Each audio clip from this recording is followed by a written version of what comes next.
if you look at an effect and you want to explain it using the historical scientific method by reference to a cause that is known to produce that effect, the effect in question. So when we're looking at the origin of life, many biologists, biochemists, origin of life researchers in particular say the central thing that we need to explain is the origin of the information that makes life tick, that makes it run.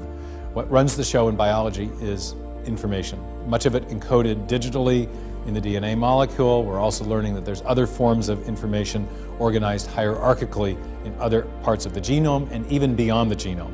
But it's very, I used to ask my students, if you want to give your computer a new functionality, a new function, what do you have to give it? And of course they knew.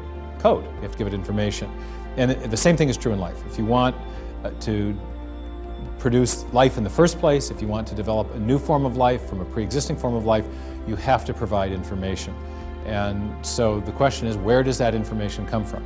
And origin of life researchers are, in particular, acutely aware of this problem. Since 1953, when Watson and Crick elucidated the structure of DNA and also showed in subsequent years that DNA functions like a digital code in a section of software or even a section of alphabetic text. Once they established that, then that raised a question. How did that feature of life arise? If you're going to explain the origin of life, you've got to explain its salient features. Its salient feature is arguably the presence of digital information in DNA. DNA encodes the proteins that do all the important jobs in the cell. So where did that information come from? Since the 1950s, origin of life biologists have realized the central thing they have to explain is the origin of information. Model after model has stumbled or even come to a grinding halt, has failed to explain precisely that feature of life. And so as I got into the topic of the origin of life, I realized that was really the central question. And as I was studying how scientists develop their theories to explain the origin of the first life, I realized that what was needed was a causal explanation for that feature of life. And I began to think more about this dictum that Darwin and Lyell had, that we should be explaining things by reference to presently known causes, presently acting causes, and I asked myself the question, what is the presently acting cause of digital code?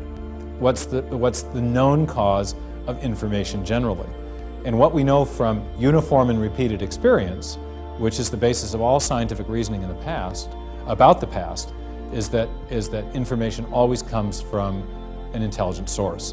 Digital information, for sure, we know it comes from programmers, but information generally always comes from an intelligent source. So by using Darwin's rule of reasoning, I concluded that the best explanation for the origin of the information necessary to build the first life is